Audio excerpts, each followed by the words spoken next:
guvernørens fløjte.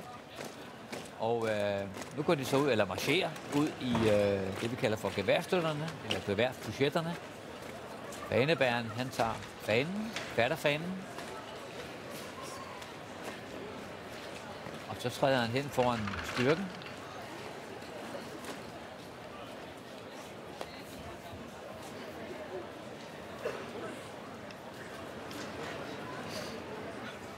Allerførst så skal han...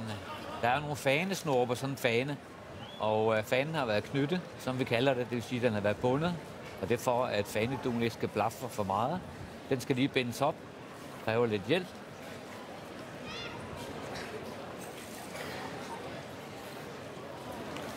Og så går fanebæren hen foran styrken, og det er i øvrigt sergeant Oliver Engholm fra vagtkommanderiet.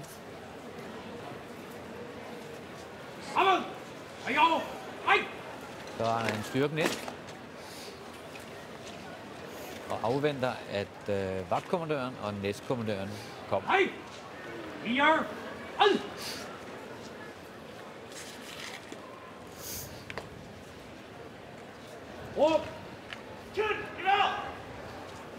Han siger råb, og så siger post for gevær, som står der. Han siger til gevær. Det er tegn til de to officerer, at nu er det tid til at komme ud på Slotspladsen.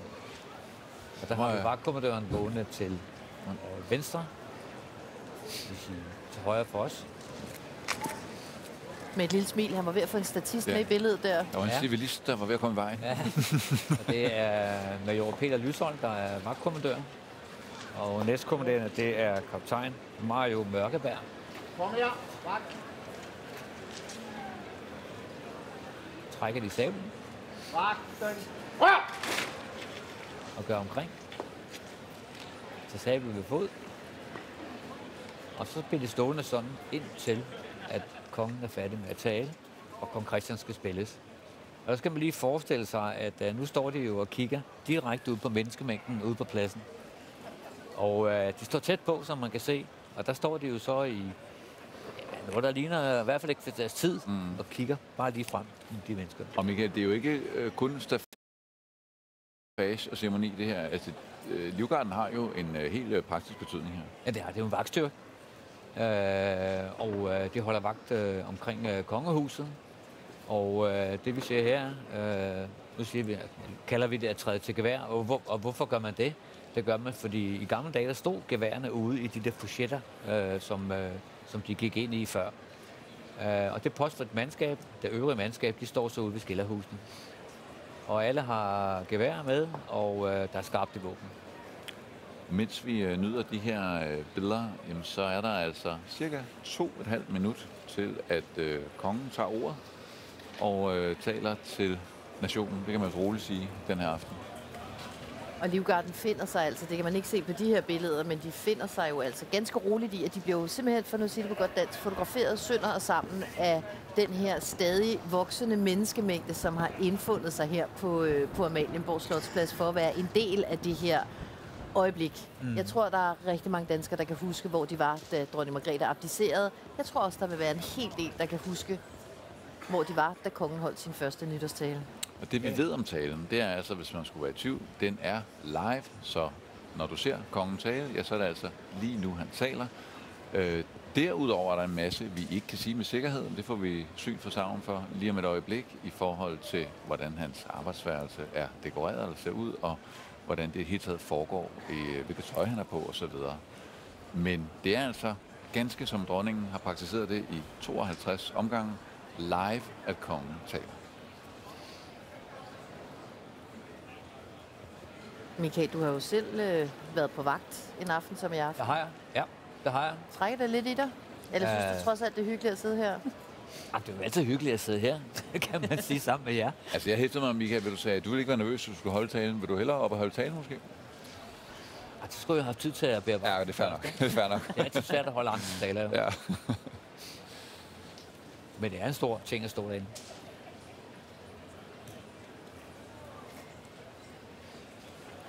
Der er kun et lille minut til, at kong Frederik holder sin første nytårstale for Danmark. Og han sidder altså ganske tæt på, hvor vi sidder på et lille studie. Han taler live. Og jeg tror godt, jeg til sige, at der er en enkelt sommerfugl eller to, der flakser i hans mave lige nu. –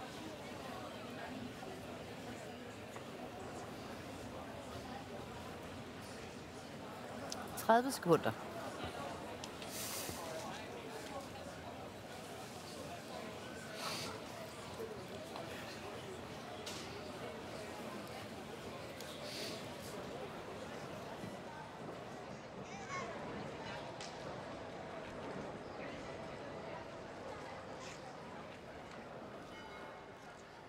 Klokken er 18.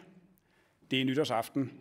Fra Frederik den 8. palæ på Amalienborg holder hans majestæt kongen nu sin nytårstale.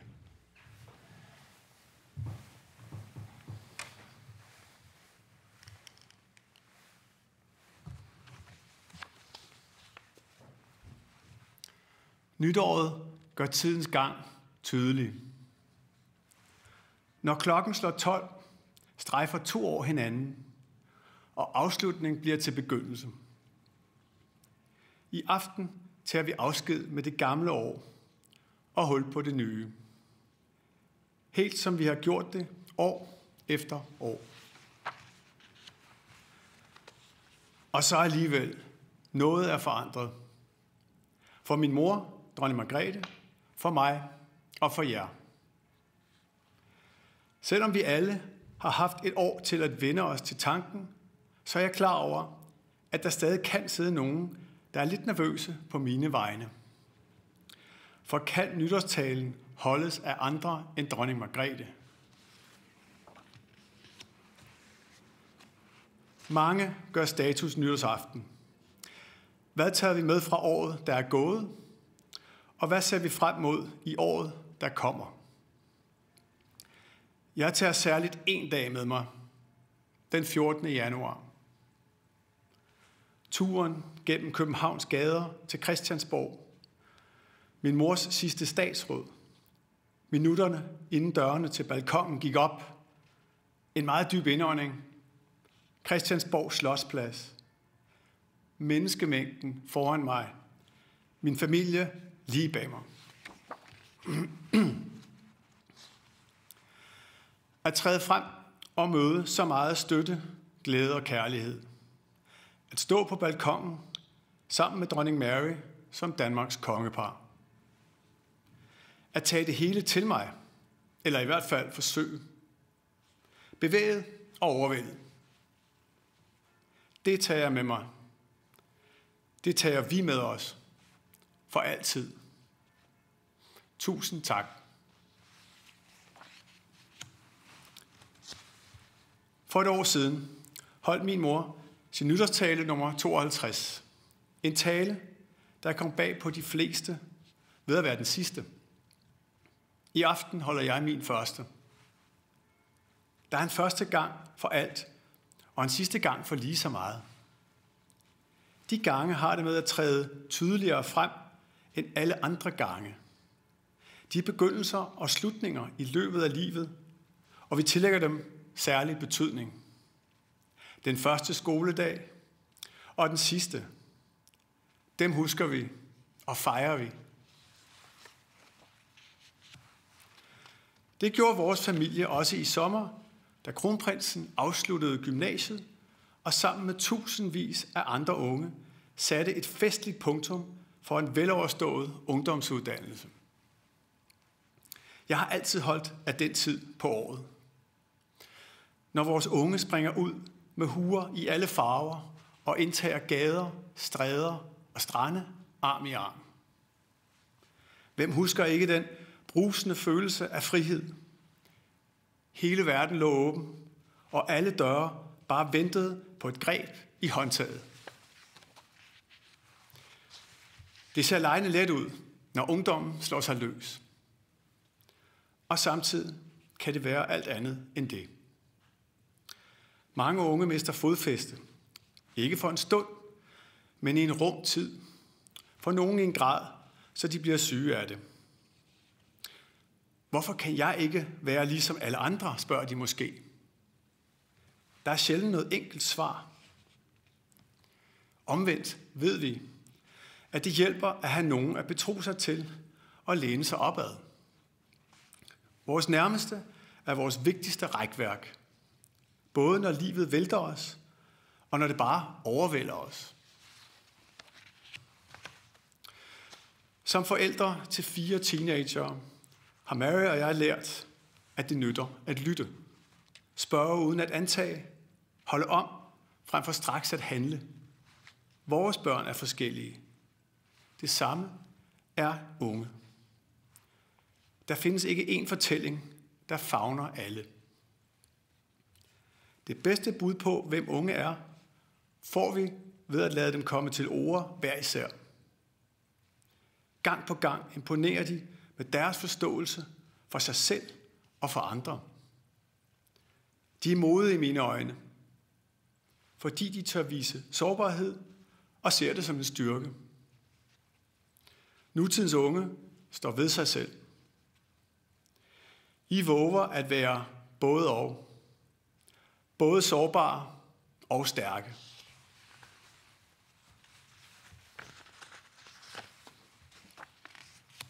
Både og. På den ene side og på den anden side. I en tid med stigende polarisering forsvinder den nuancering let. Vi risikerer at reducere verden til den synspunkter, når vi trækker fronterne op. Er du for eller imod, bliver der spurgt. Vi befinder os måske et sted midt imellem. Fordi vi evner at se ting fra flere sider og sætter os i andres sted. Det er en af vores fineste egenskaber som mennesker, og noget vi danskere er gode til. Selv har jeg mange gange lånt en andens blik og fået øje på noget nyt. Det kan være udfordrende, men det er altid berigende, uanset om vi ser helt ens på tingene. Vi skal ikke lade uenighed holde os fra at udveksle opfattelser og holdninger. Det er i den udveksling, at vi får mulighed for at flytte os og nærme os hinanden.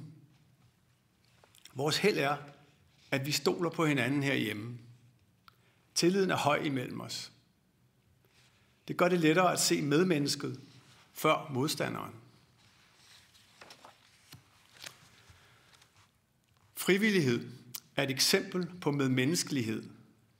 Og de fleste danskere engagerer sig på et tidspunkt i frivilligt arbejde. Det kan være alt fra at øve tabeller med børn i lektiecaféen, til at få et nyt gymnastikhold op at stå, til at holde et menneske i hånden, når livet rinder ud. Frivilligheder kommer i mange former. Fællesnævneren er, at det giver mening for alle parter. Både for hende, der giver sin tid, og for ham, der tager imod den. Frivillige kræfter holder utallige tilbud og aktiviteter i gang. Også Royal Run, hvor 2.500 frivillige stillede op i år, så vi andre kunne gå og løbe sammen i de 5 værtsbyer. Til alle jer, der ligger en del af jeres overskud i den fælles pulje, tak. Jeg vil også gerne takke alle, jeg møder i audiens. Det er en af mine mange glæder i min nye rolle. At videreføre en tradition, hvor jeg hilser på mennesker, der har brugt et helt arbejdsliv på samme arbejdsplads, og hvor jeg hører livshistorier fra alle dele af riget. Elektrikeren, der har lagt el ind i den halve by. Pædagogen, der har vist omsorg i generationer og passet børn, som endte som forældre til nye børn samme sted. De fleste forstår ikke, hvor tiden er blevet af, men med deres årelange flid udgør de en del af Danmarks ryggrad. Det gælder også jer, der står vagt om vores tryghed og sikkerhed. Folk i politiet, beredskabet og forsvaret. Vores udsendte, jer, der løber en risiko for os andre. Tak for jeres vigtige indsats. Vi lever i en urolig tid. Vi følger udviklingen i Mellemøsten med tilbageholdt åndedræt og føler med de mange familier, der lider. I Europa, ikke langt herfra, kæmper det ukrainske folk tappert for deres frihed og for vores. Krigen i Ukraine er en brutal påmindelse om, at vi ikke kan tage fred for givet. Heller ikke på vores kontinent. Europa må stå fast på vores fælles værdier. For 75 år siden var Danmark et af 12 lande, der oprettede forsvarsalliancen NATO. Tilsammen ville vi værne om sikkerhed og fred. Siden er flere lande kommet med. Senest Finland og Sverige. Det styrker Norden. Det styrker Europa. Det styrker vores fælles forsvar for frihed. Verdens konflikter løser vi kun, når vi står sammen internationalt. Det gælder også i kampen for klodens sundhed.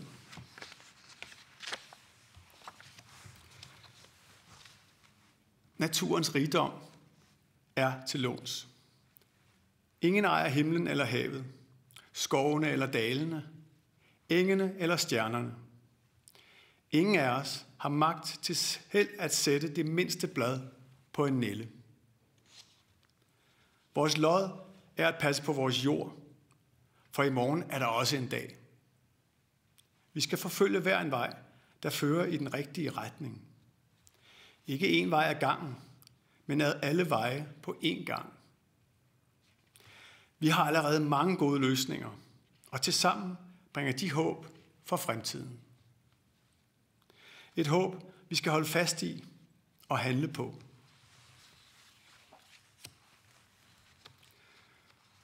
Den første gang og den sidste gang. Begyndelser og slutninger i løbet af et liv, dem husker vi ofte. Men der er også alt det ind imellem.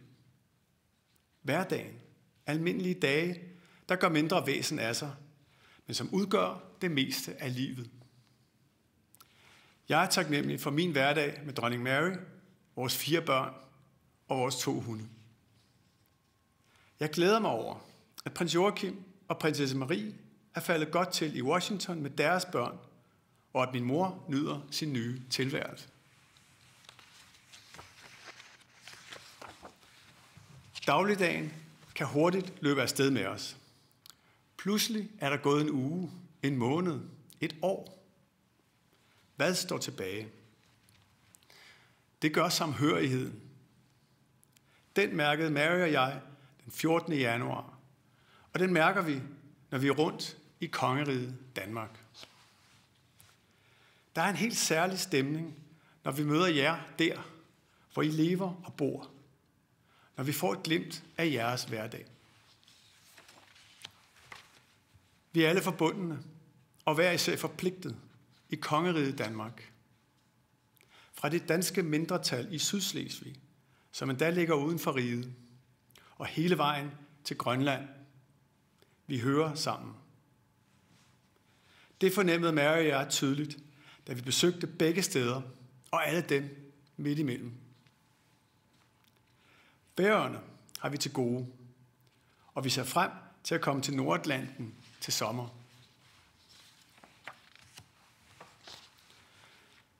Jeg ønsker alle danskere herhjemme og ude i verden godt nytår. Vi har meget at være stolte af og glædes over.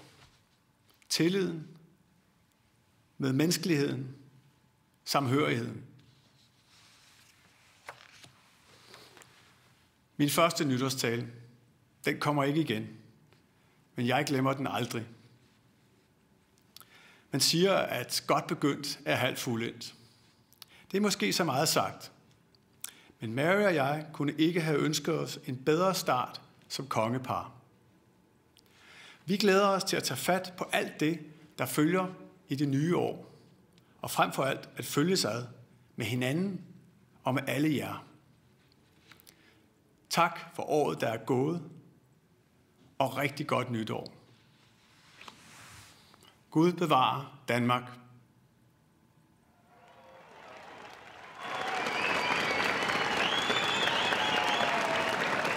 Bak!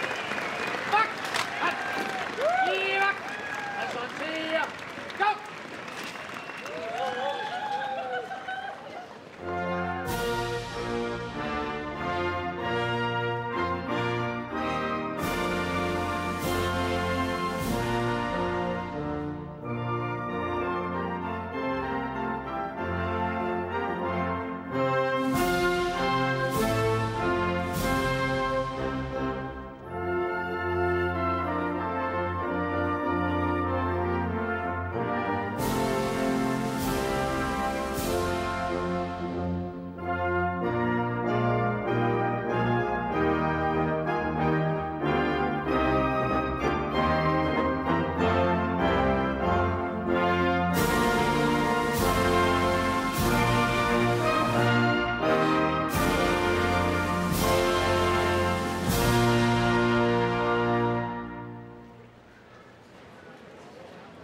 til bak. Ej! Ej! Og ikke over! Kom! Gå!